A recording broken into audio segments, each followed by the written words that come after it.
Okay, welcome, Charles. Finally, sorry for the problems sending the correct links. Welcome, everybody. That's nice that there are definitely people in the audience now I cannot see, but I haven't seen this morning already. Very happy that we're not just the people who are interested in prosopography and learning it. And introducing Charles is a bit complicated because he has sent his own brief biography. Charles van den Heuvel is an art historian working on architecture, architecture, and the Dutch Golden Age art, but became intrigued in digital methods. So he is somebody one could call a digital art historian. Although I have to admit that I read your biography a bit more from the historical side. Might be that I'm more intrigued by it. You can correct this later on. The not that complicated introduction to Charles is a very nice evening I had with Charles when we met during an evaluation board. And where the whole day to sit there and get presented things where you bow your head and are very sincere and demonstrate that you are really looking at the details. In the evening you want to talk and have fun, and that worked out. So I personally am very happy that I continue to keep in contact with you.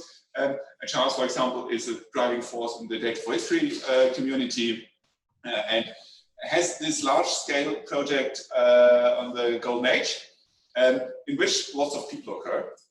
And by this, he is a first-hand prosopographer in the sense of first-hand problem solver. And so we can now listen to a talk which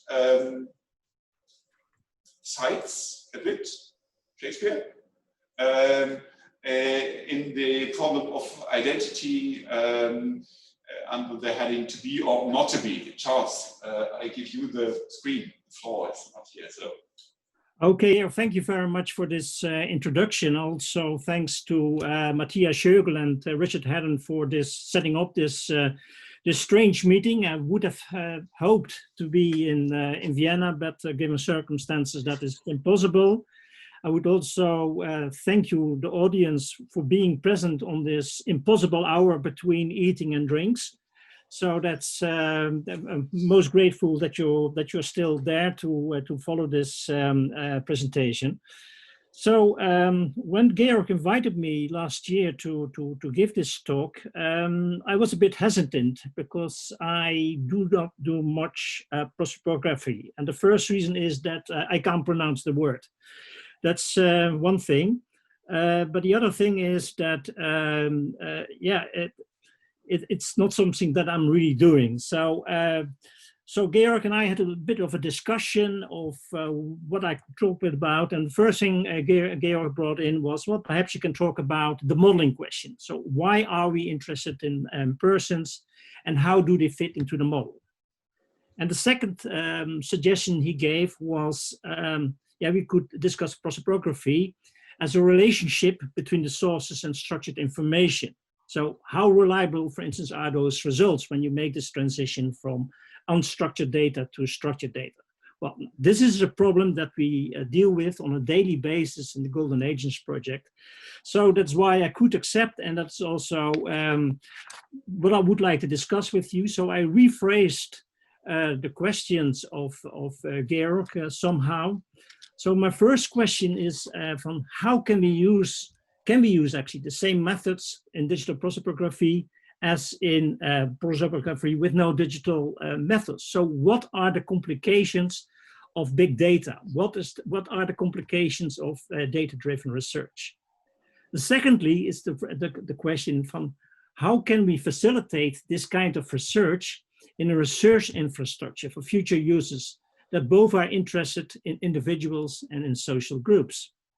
And for this, I would like to discuss the Golden Ages project, which was already mentioned by Georg. And then A final question is, how can we support researchers in the identification of names mentioned in sources? Does it matter for digital prosopography, for instance, in case we cannot identify those people? And what does it imply? Huh? What are the problems, and have you perhaps a work around it? So this is the kind of question that I rephrased with the Shakespearean question, to be or not to be. So we're going to discuss digital prosopography, and this is not new in the sense that already Lawrence Stone, in his seminal article, Prosopography from 1971, already was discussing the role of the computer in this kind of research. And he more or less phrased it as a danger. So he was thinking that the two main approaches, the two main historiographical schools of prosopography, between addressing the study of the mass, but also the elitist schools, that they perhaps would be drift further apart instead of coming together. Nevertheless, he said that he also saw that he was more positive about it, and that it could help in to recreate a unified field between constitutional and institutional history on the one hand and personal biography on the other side. So it's a bit of a mixed kind of message. On the one hand, he is scared of the computer, and on the other hand, saying perhaps it enables us to bring those two different fields and approaches together.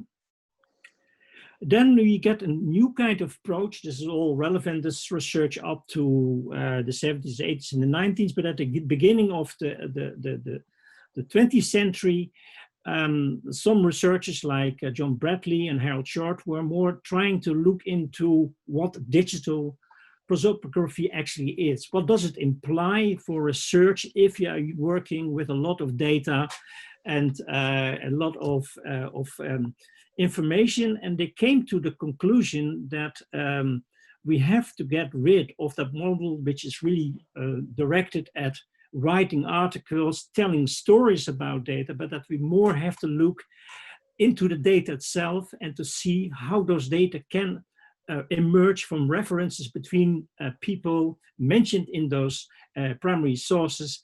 And from this, they came with a term factoid. So factoid as a kind of element in a logic scheme that finds the information, that combines the information with persons and the references in sources as one particular whole, and that is what they try to order.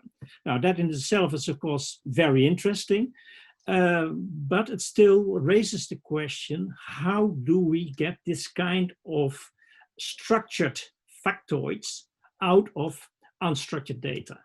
And this is something what I would like to discuss with you by mentioning the Golden Agents project. So Golden Agents project is, the full title is Creative Industries and the Making of the Dutch Golden Age. It's a project that builds a large infrastructure. So it's not a research project, it builds an infrastructure for people to do research. It's a huge project. You see also there's a lot of funding in it. It is running for 5 years, and we got a year extra. And it involves as partners important academic institutions, but also very important cultural heritage institutions like the Rijksmuseum, the Netherlands Institute for the History of Art, the National Library, and also the City Archives of Amsterdam. So it's a really huge project. And our aim is perhaps expressed best by this image which you see here, which you also see, which you could see when I started to talk with you in the background of my presentation. This is actually a painted lid of a harpsichord. And it brings together, on the one hand, painting, but also the artisanal, the making of an instrument. So it's not just a painting, it's also an artisanal object. And it brings together multiple branches of the creative industries. So for instance, you see your painting, but at the right-hand side, you see also on tablet with a poem. It is made by Peter Isaacson, which is a painter, together with Karel van Mander, who is a painter, but also a poet. So here you see already those elements coming to bring it together. It also shows the trade, the overseas trade from Amsterdam. You see the allegory of Amsterdam, so the virgin of the city, who looks over the continents overseas. You see also ship going overseas for trade overseas. So it brings together the production and the consumption, but it also brings together interactions between the various branches of the creative industries.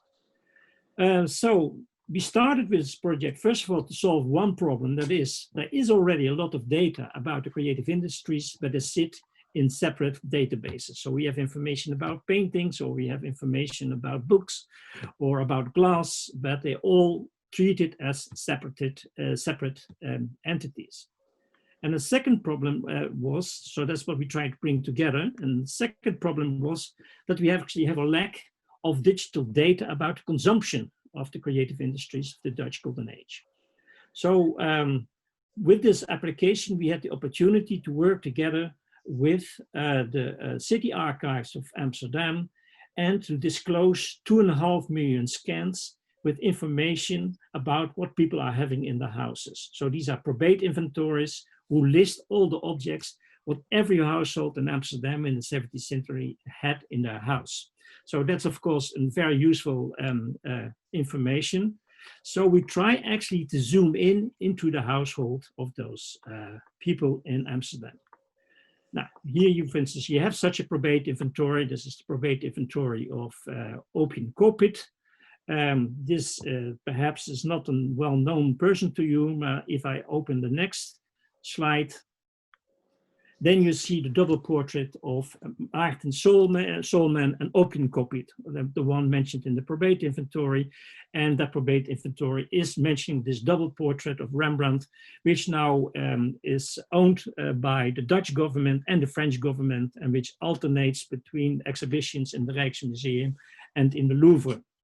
Of course, this kind of information was already present in a lot of studies about the Dutch Golden Age. Rembrandt is well studied, and we have a lot of information about the elitist culture of Amsterdam anyway during the Dutch Golden Age. That was not a real problem, but we really wanted to know what kind of other information there is in the households in Amsterdam, also with the purpose to look at history of art, not just from a perspective of elitist culture.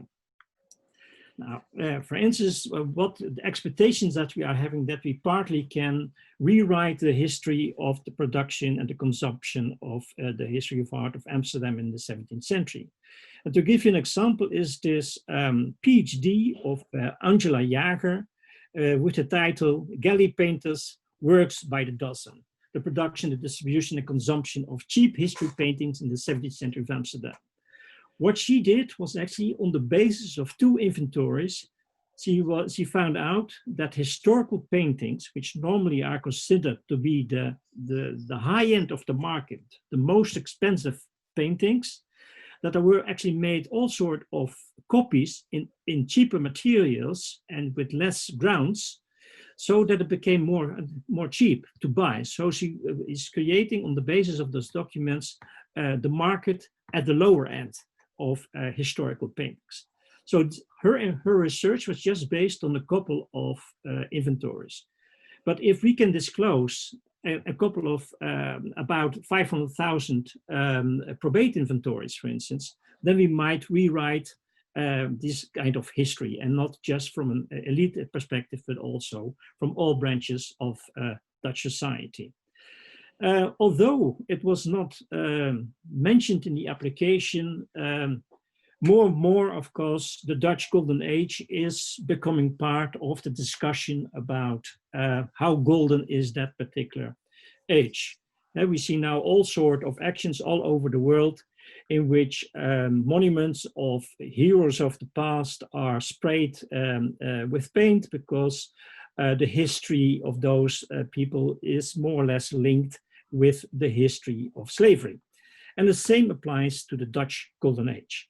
The Dutch Golden Age, more or less the wealth of the Dutch Golden Age was based, there is discussion about the percentages, but about 5% of the national product of the Dutch Republic was depending on slavery, and about 10% of the province of Holland. And for that reason, for instance, the Amsterdam Museum decided to remove the name of the Golden Age from their museum. So that is quite an drastic and also interesting decision.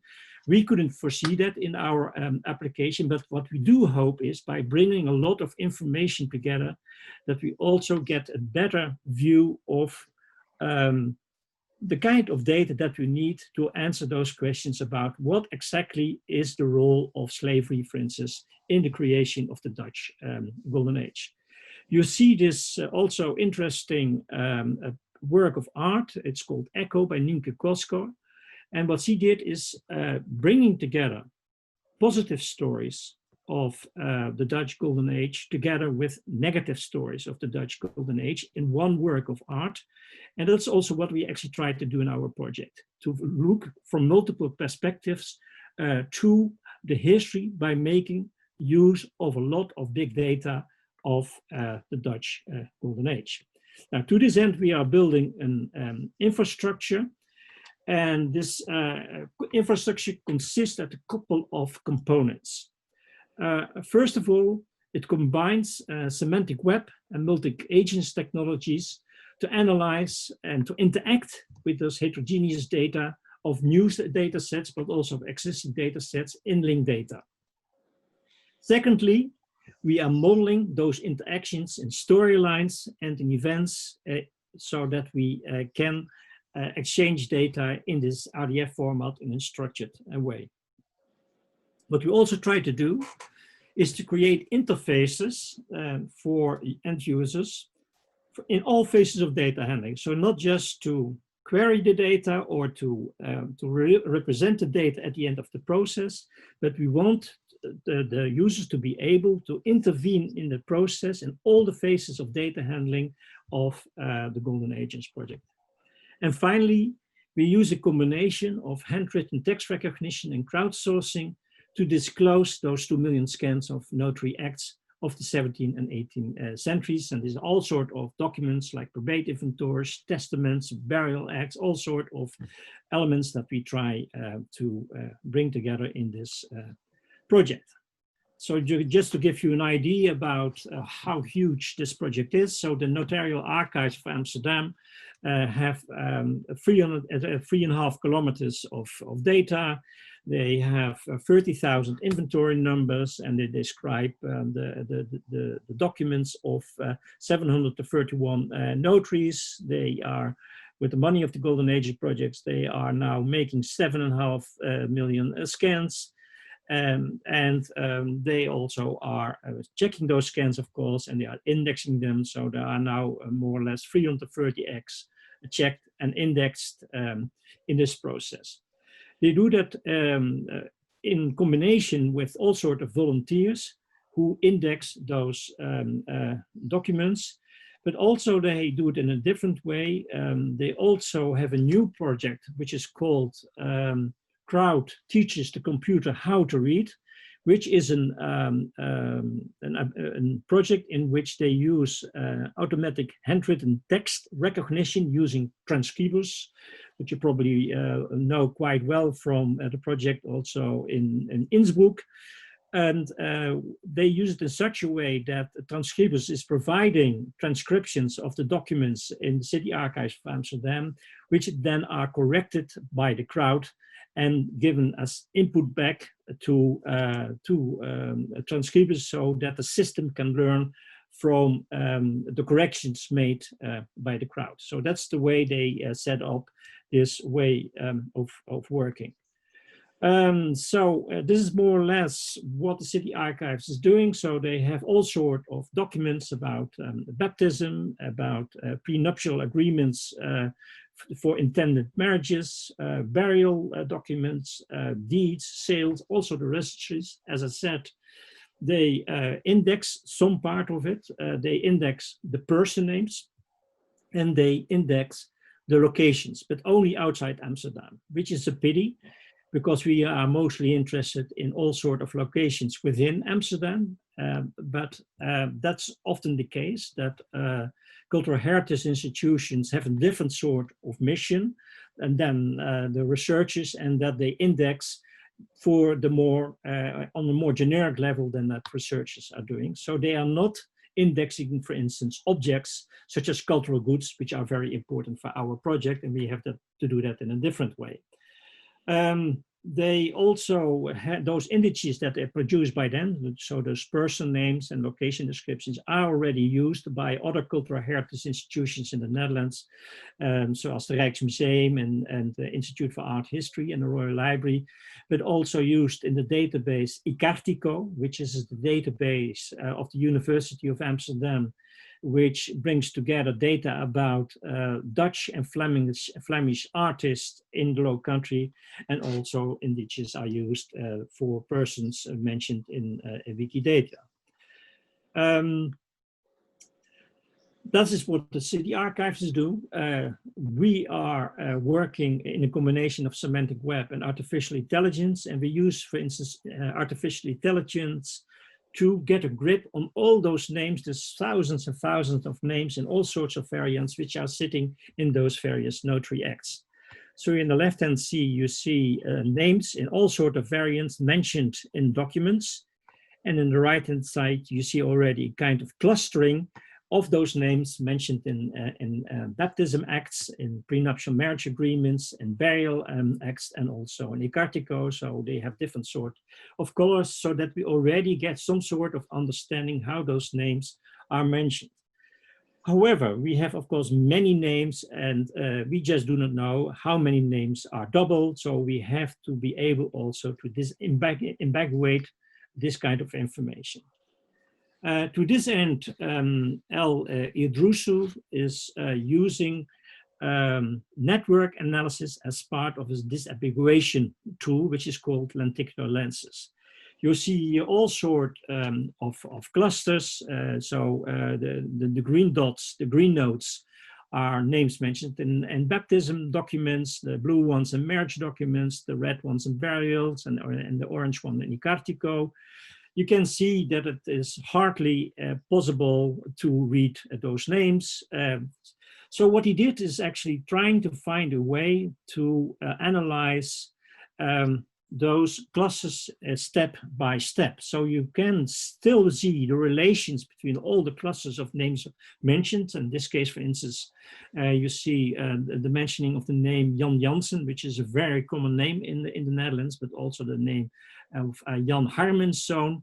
So you have different sort of clusters, and he is looking how those names are related to each other in this particular networks. And you can see that you in successive steps just zoom in until you get at the right-hand side below such a cluster, which you then can analyze in more detail. And the way that he works is by the creation of what he calls associated networks. And those networks imply that, that more people are mentioned in multiple documents. So for instance, there are several instances in your life that you go to a notary. So you already see it in the baptism acts, and then you are perhaps going to marry, and then you have some witnesses to your marriage, and there must be some legal contract that you make, and then you need witnesses again, and then someone is dying, and then you have a testament, and once again you have people that are mentioned in those documents. And the way it works is that if a particular name is often mentioned in combination with another name, then it is more likely that it is this person and not another person. So if you look at the right-hand side, you see that the name of Willem Geertruid is mentioned 4 times together with Thomas Bogart, but only once at the right-hand side with Peter Joffer. So it seems more likely that this particular Willem Geertruid is the one who is mentioned in all those documents, and that the other one is just a false positive in this network. And this way he tries to create what he calls identity networks of those particular names in the documents of the City Archives of Amsterdam.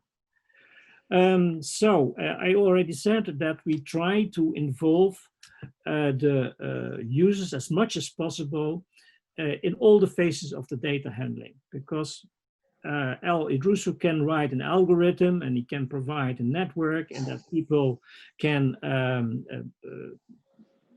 just the names are combined, but then the end user is using the control over this kind of data. So what we try to do is that we give that the user in this tool, which is called lenticular lenses, first of all can create a particular date, an ID. They can just create a data set to work on a particular question that they are having. Then they assemble their the collections together to answer those IDs, to give an answer to that. Then they can make all sorts of mappings between the various data sets of the City Archives of Amsterdam or other sets. Then they can show their results, and finally they can try to find clustering between those various different sets. So you can see, for instance, in the example that I showed before, that step by step, those users can look at particular clusters of names. And then you see in the right-hand side below that the networks to the left and to the bottom in this figure have all sort of connections, but that at the right-hand side above in that network, there is no link between the other ones. So here the person can already deal with this kind of information in this interface by going step by step through these networks. This is the interface. So you, as I said, you can bring, for instance, particular collections together. You'll see here marriages in the 17th century, baptisms, burials, ecartico. They have all sort of names, and each name has a URL. And those URLs can be compared with each other. We have all sorts of properties of belonging to those names in the various sets, because sometimes you have very detailed descriptions of those person names, and sometimes you have hardly context, and you want to compare as much as possible the same sort of properties of the data sets which you have brought together.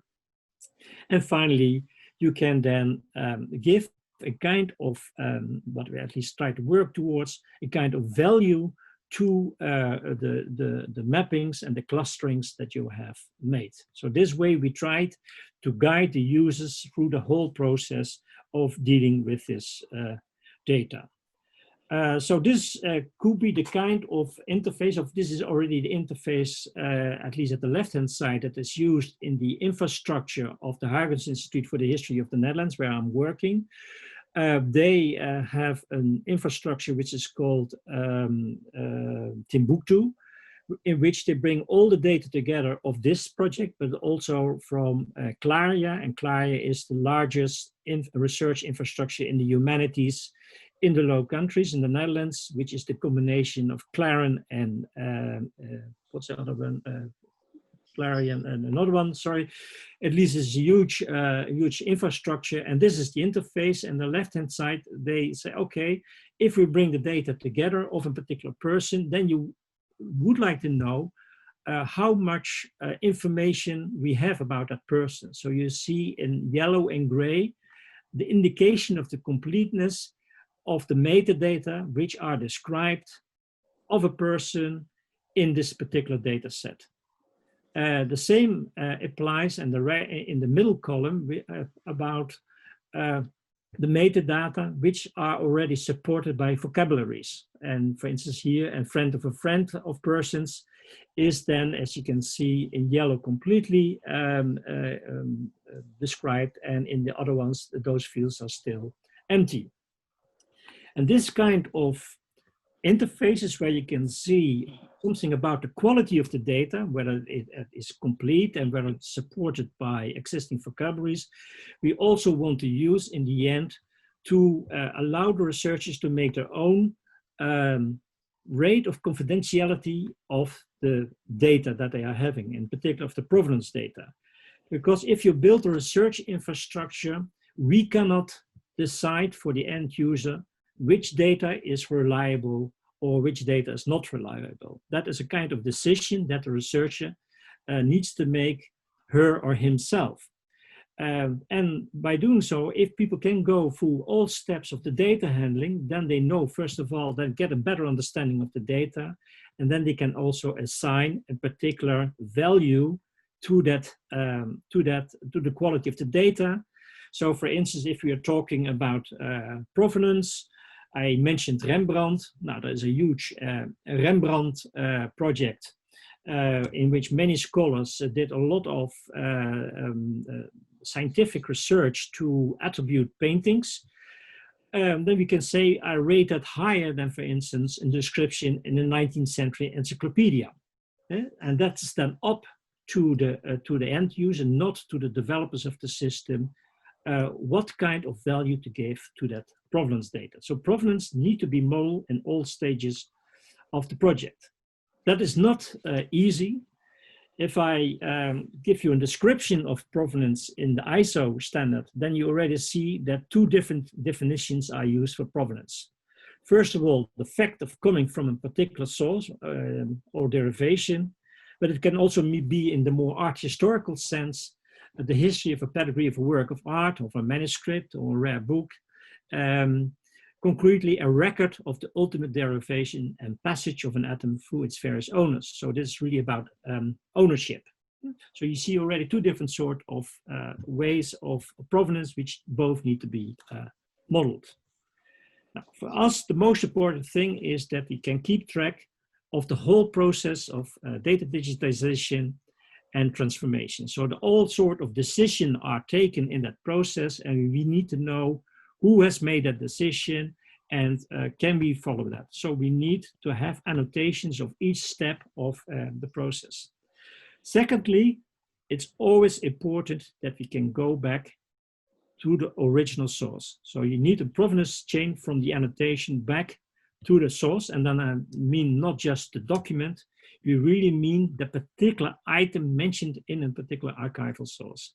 And finally, we need to have a kind of annotation that is usable, so that on the one hand, it is complete enough, and but in the second time also not too complex, so that people can work with that provenance. So this is a kind of granularity that you need in provenance.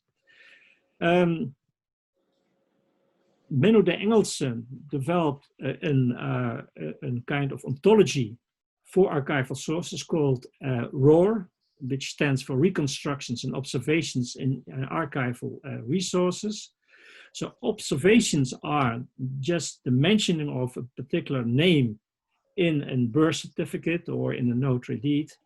And when we have those mentions of names and documents, then we can bring them together.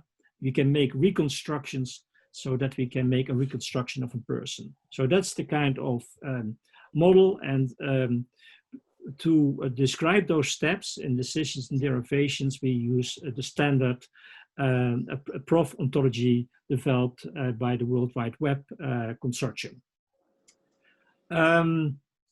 Building on that ROR, Leon van Wissen and Veruska Zambolini have developed a more detailed provenance model, which is called ROR++, in which they try to give different sort of levels of provenance for documents, for content in the documents, for direct interpretation. For instance, if an observation of a particular person is mentioned directly in a document, but it is also possible that it is an indirect interpretation. For instance, if you do not have a birth date, but you do have a date of a baptism, from the baptism we know that the person has been born at least, so we can infer at least that the person has lived until the moment at least of that it was baptized.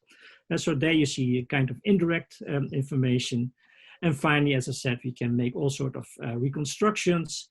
We can do that with a kind of minimal provenance. We can do that in a very detailed way.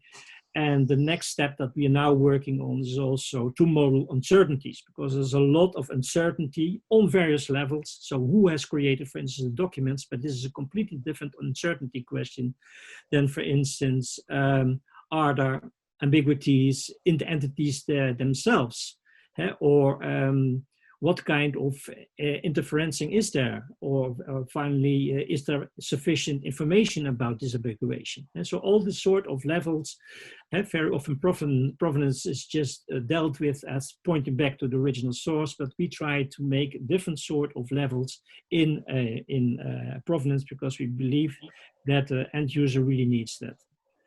So this is just the thematic scheme of that particular ROR system with documents that are observed and then reconstructions that are made on the basis of those multiple observations in documents.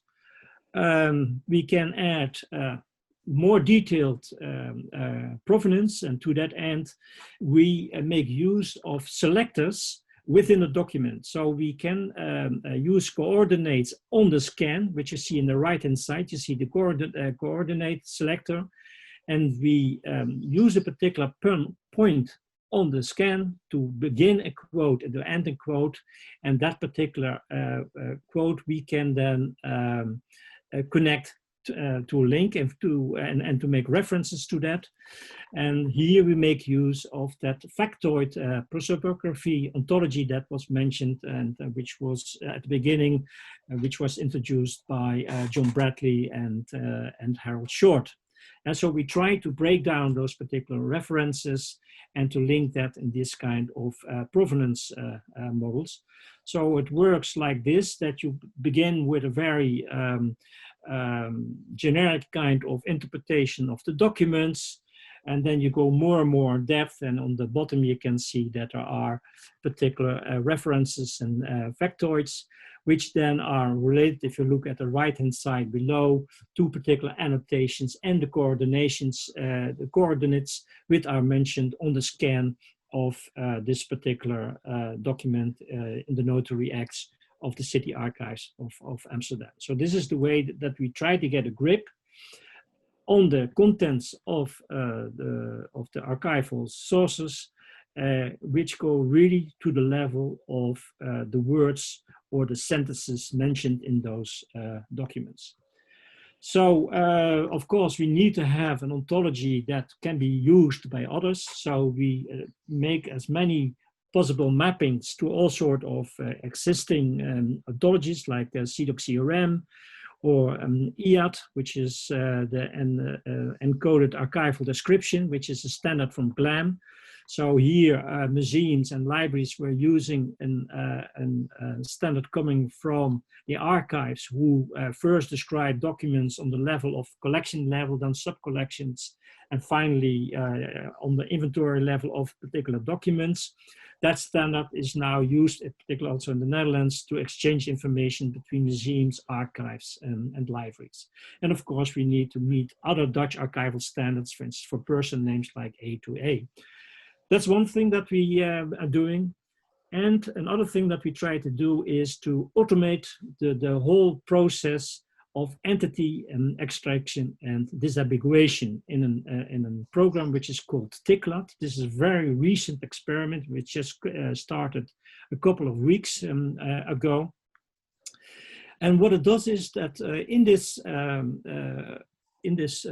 TICLAT tool, which is a post-correction tool of OCR and handwritten text recognition, we have all sort of, we can trace all sort of variations of words which are actually existing.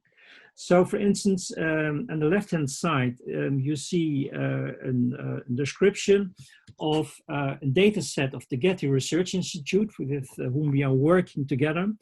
They have working on the provenance index project, and they have a large data set of provenance of the American historian of Dutch art, Montias. So we use that set to analyze the word schilderij, which is the Dutch word for painting. And in Montias, this term has let me see, has about, I think, 17 variants which are checked by human beings. And if we put that in the system, then we get, I think, 264 variants of that word, which are automatically found by typing in those 17 words that were already known. So in this way, we can trace far more variants of entities in those documents, which we then later, just by keyword search, can get out of the documents of the City Archives of Amsterdam, because they do not index objects, they only index person names. In this sticklet are 1.5 million contemporary and diachronic word forms, and 8 billion word tokens, all of Dutch words. And the great thing is that it is not just about spelling variation, but it also can, for instance, trace semantically related words. So the Dutch word for portrait is portret, and word which is often used in 17th century documents for a portrait is tronie, which is also a face. So this system is also able to recognize words which are semantically related and not just are a spelling variation of the word portrait. So Martin Reinhardt, who is working with the system, for instance, also found objects which were just hanging. And since schilderijen are hanging, you also found similar objects which are also hanging in rooms. For instance, like tapestries. Of course, then we have to exclude the tapestry from the word form schilderij, but it is interesting itself that a system picks up something that is hanging on the wall. So we have a great interest in the system to see whether we this way can get a better grip on the data sitting in the City Archives of Amsterdam. So all the methods and tools that I've mentioned are ordered in a particular pipeline, which is running from the digitized documents of the City Archives of Amsterdam. The way that we use other methods to extract information, like, for instance, the ticklet that I just mentioned. So there's natural language processing techniques to get those information out. And once we have that information, then we can structure that into our preferred terms in RDF, and we can link that to existing vocabularies like, for instance, the Art and Architecture Thesaurus or Icon Class or the Short Title Catalog of the Netherlands. And this way we can structure the data that we need for linking all the data of those various data sets that we are dealing with. So this is the way it works. We have particular lines in a scan. For instance, here you see in a probate inventory that a painting of the Samaritan is mentioned. So the Good Samaritan is mentioned in number 7, in line number 7. In line number 8, we see a painting of love. And in line number 12, we see a company of peasants.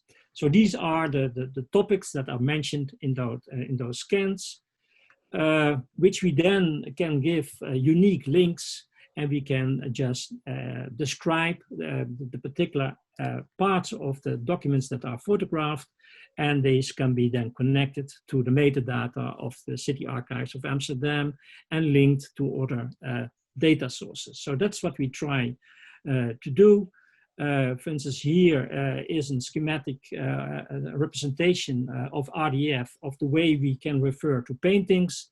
So we have the text object, we have the annotations, and finally we have all sorts of links which point then to the paintings of the Good Samaritan in the Netherlands Institute of Art History.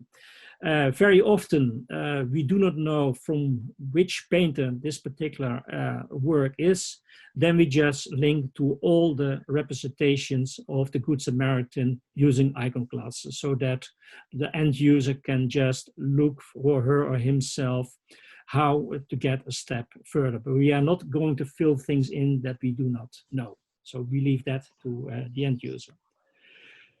So I've been talking about the Good Samaritan, which of course is a very social guy in biblical context, but you as prosopographers are probably more interested in social groups. This is an example of linked data in that repository of Timbuktu that I already mentioned, that we have linked golden agents. So this is a data set of people who are working in civil institutions, civil servants in the Dutch Republic between 4028 and 1861, which contains 12,000 persons and 25,000 titles of administrative and legal positions in the Low Countries, or in the Dutch Republic in that particular period. Of course, we just took a selection of the Dutch Golden Age, which we then can link, for instance, with paintings. So I show you now one example of more structured data, which is already working. You see all sorts of links. I'm not going to use them because perhaps it doesn't work out in this particular context, but believe me, this is a working system.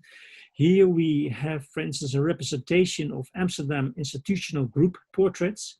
This is a data set that came from Norbert Middelkoop, who is a curator at the Amsterdam Museum and who wrote a PhD on institutional group portraits between 1525 and 1800. And Norbert Middelkoop made a claim that in the period between 1617 and 1650, 80% of all the 600 regions and all sorts of civil servants were represented as such institutional group portraits. So for instance, the Night Watch is such a group portrait, but there are many of such group portraits, and he's saying that 80% of all those people who have high positions in the networks of Amsterdam are represented in these particular groups' portraits.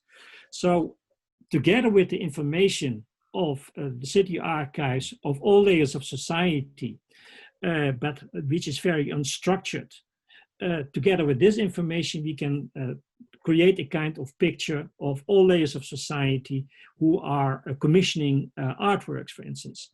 Well, we're still working very hard on structuring the data of the city archives of Amsterdam, which is coming from those scans. I just explained to you how complex that process is.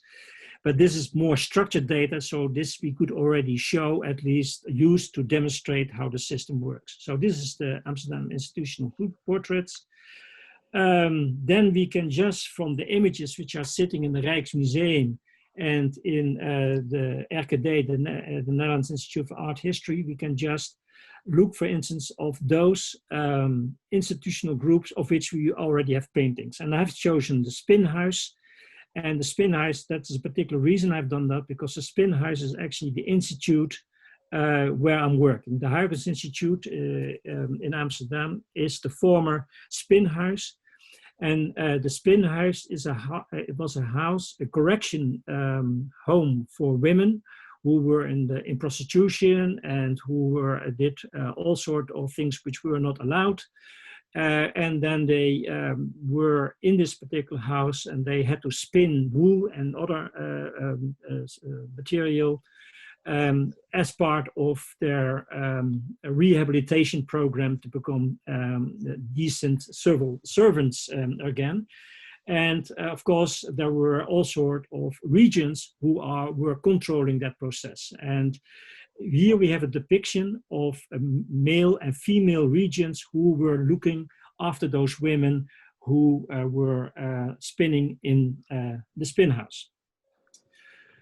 So this is an example of such a painting with 2 male and 2 female regions of the Spinhuis. And you see, for instance, the links to the 4 people who are representing on this painting. From that particular painting, we can select, for instance, Catherine Brouwer. Then we can do 2 things. We can get more information about Catherine Brouwer of all the documents that are sitting in the city archives, but we can also look, for instance, at her place in the Spinhuis. So if I click on her name, then I get more information, for instance, about X that mentioned her birth, or the date that she was married, or the date that she died. So we get all sorts of personal information about Catherine Brouwer. But if I had clicked on the timeline, then I got all sorts of people who had a similar role as Catherine Brouwer in the Spinhuis of Amsterdam. And this information then can be represented on a timeline of the Spinhuis. So here, for instance, we have just a query of the Spinhuis, and you see all the names of people mentioned who have some sort of link with the Spinhuis, and there you see the name of Catherine Brouwer also popping up on that timeline. So this is just one brief example of how the system should work in the future, not just with this kind of more easy structured data, but all the data that we are now processing in the Golden Agents project. So I want to conclude, and perhaps this can be the start of our discussion. So first of all, we had the observation of Stone that prosopography could bind together institutional history and personal biography. Yes, prosopography requires some form of identification, but that's not always possible. So the question is not so much to be or not to be. You need really the combination of to be and not to be, but at the same time, you will not always find the information that you need. You need some form of identification, because we already saw that we could only identify people by providing context of other people that were sitting in the network. That means that you need to have some sort of form of identification of the person in question. At the same time, it would be an illusion to think that we would be able to identify all those thousands and thousands of names mentioned in those documents. So it's only partially possible. That also has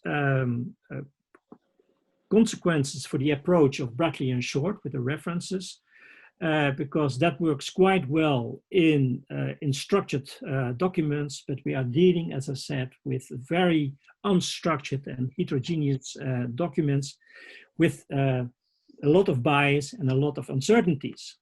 And that has implications for the semantic web.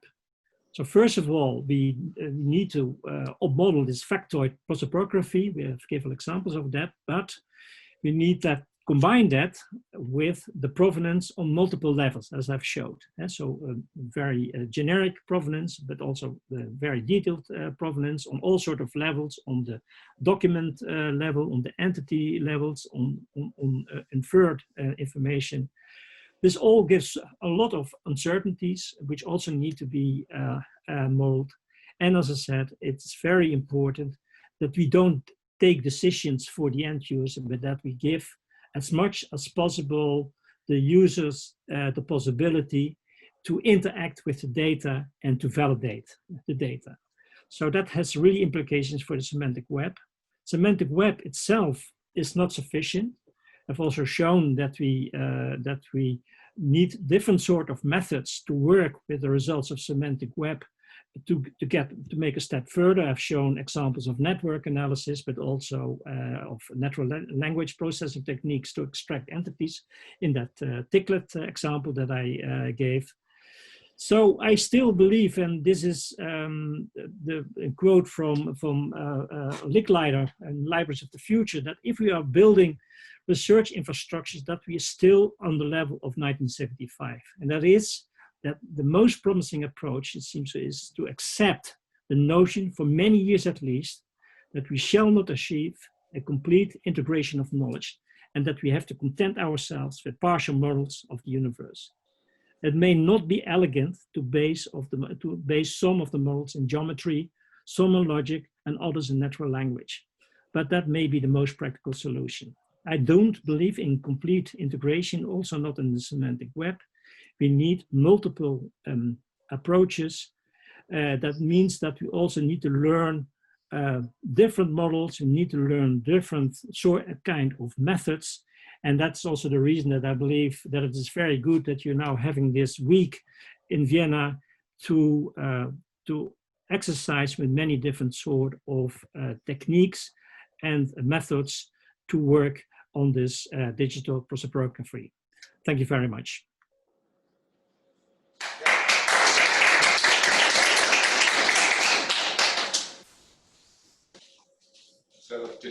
I'm on one screen probably. So thank you, Charles.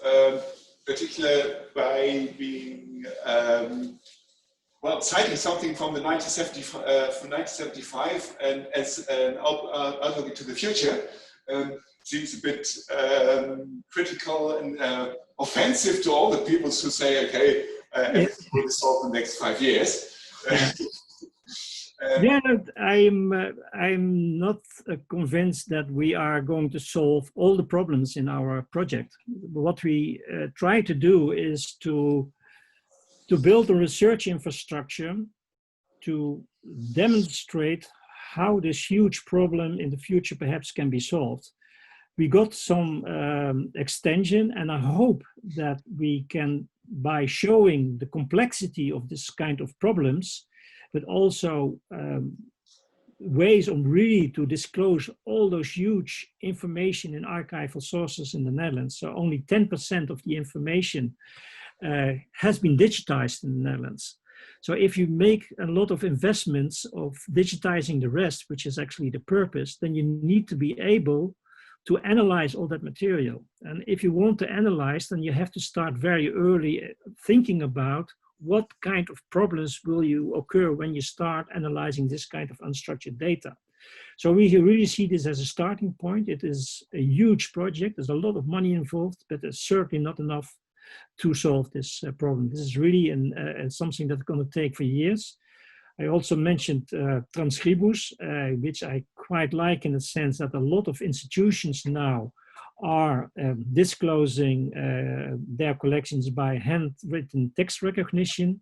But also this is a process that will take many, many years for all those archives to come to a certain level that we can extract the information that we need. It certainly takes too long for our project, which finished in 5 years.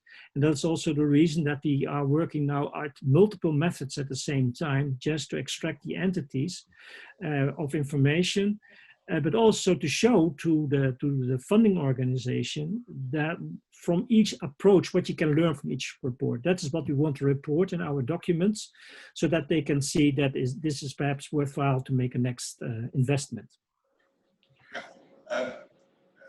That's the optimistic future, and not the critical one by citing something from 1975. Any questions, remarks, comments from the audience here in the room or the audience in the World Wide Web?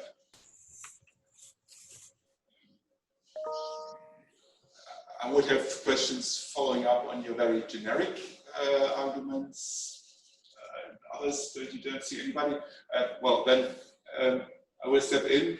I like your argumentation about this. Let's look at the incompleteness of the methods we have and we will have to live with. Yeah.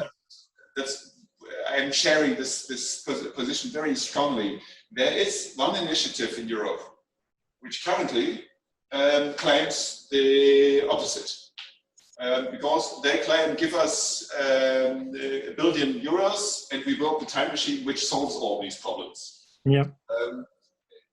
Your comment on this? Well, my comment on this is that of course you can do far more. It's a very interesting project, the time machine, and I also like the idea that you can extract a lot of information without even needed to open the manuscripts, for instance. I mean, I have been also a curator in the past, and you know that you want to stay on the safe side with all your documents. So that's a very good thing. All those very advanced techniques to extract information. And to use all sort of artificial intelligence and other ways of analyzing information. But what I see as a result of this is that we are going to generate a lot of data, and that decision is kind of postponed, because once you produce that data, you still have to make sense out of it.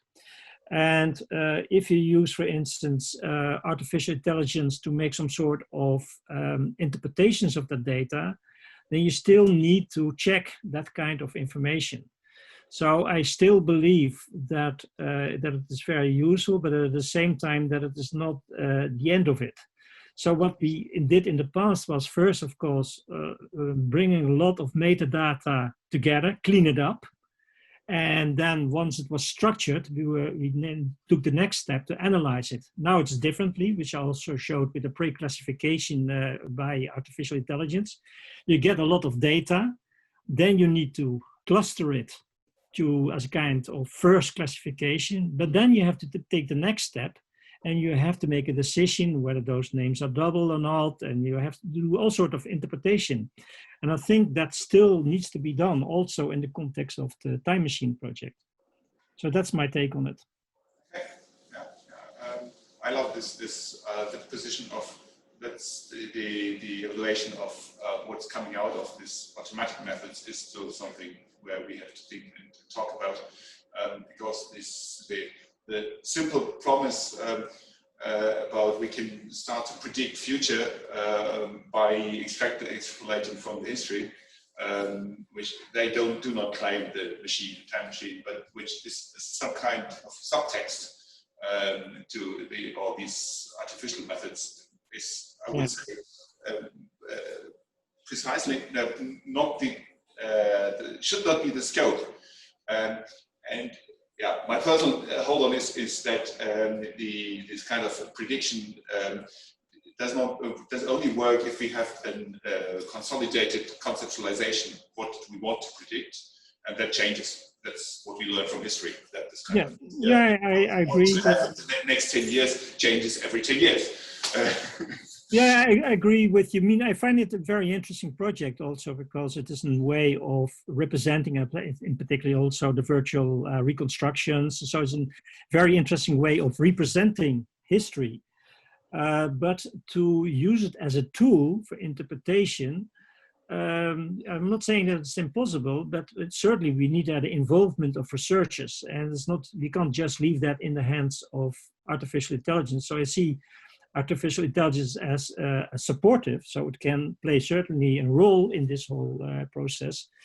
But there need to be also moments in which we can interact as researchers, because otherwise it is just a kind of nice historical representation. And I mean, it's very often described as the Google of the past, but the Google of the past is we can type in queries in Google and then we get a presentation, and that's very sophisticated. But for me as a researcher, that is not sufficient, because I can't see what Google is doing with the data and what kind of algorithms that they have used and what kind of decisions they have taken. And I need this kind of knowledge to understand what my data is. And I can live with that in Google, but with historical data, I see it as a task of historians to plea for some sort of interaction with that system. Other comments, less far-reaching, maybe more concretely. I could imagine that if Marcella would be here, she would ask what kind of algorithms you were applying in this network clustering attempts to identify people. I personally would be interested as well. I'm afraid that I can't say, because as I said, there's a huge team working on this. There are references in your slides. So. This particular tool is developed by L. Idrusso as part of its PhD. So I think I mentioned him here on the last slide. So if you want to have more information about the algorithms, then you can contact L. Idrusso. As I said, we are building a research infrastructure, so it's not my own research. I am talking with these guys and try to facilitate this whole process, but a lot of the work that is done in this project is in the hands of other people. And so I'm most grateful for them that I can work with this material, but for the greater part it is developed by them and not by me. So that's and that's also the disadvantage that I now cannot say how those algorithms are working. That's bad luck, but you are relying on good people and certainly. I'm very pleased with my people. Yeah. And having these results openly available and reusable and testing them is something where this large infrastructure projects I like as well, if they come from research and are not just here's the infrastructure, here's the manual, please use it. But there's an infrastructure which is explains why they came to this solution and not the other one. That's really this integration of infrastructure work and research is something I like very much. It's becoming a bit talk between the two of us. Unfortunately, the PA is missing. Oh, of course, I can imagine. As I said at the beginning, you are in between meals and drinks. So I can imagine that people, after this long presentation, were thinking, okay, nice, but can I have a drink? If I was in Vienna, I would have had to drink with you. But that's something we have to do later on. Certainly, I'm very much looking forward to this, to do that. And yeah, if there's no further questions, so I leave you to your beer at home. And thank you very much again. And I think even if Golden Ages is not a prosopographical project, and the term prosopography is hard to pronounce, what you showed us made it look like a prosopography project. So many thanks. Thank you for this opportunity, Geir, and good luck, everyone, with your week, with your summer school. I hope that you'll learn a lot and that it is a very interesting week. At least there's great staff involved there, so I'm confident that you will have a very good week. Okay, goodbye. Bye.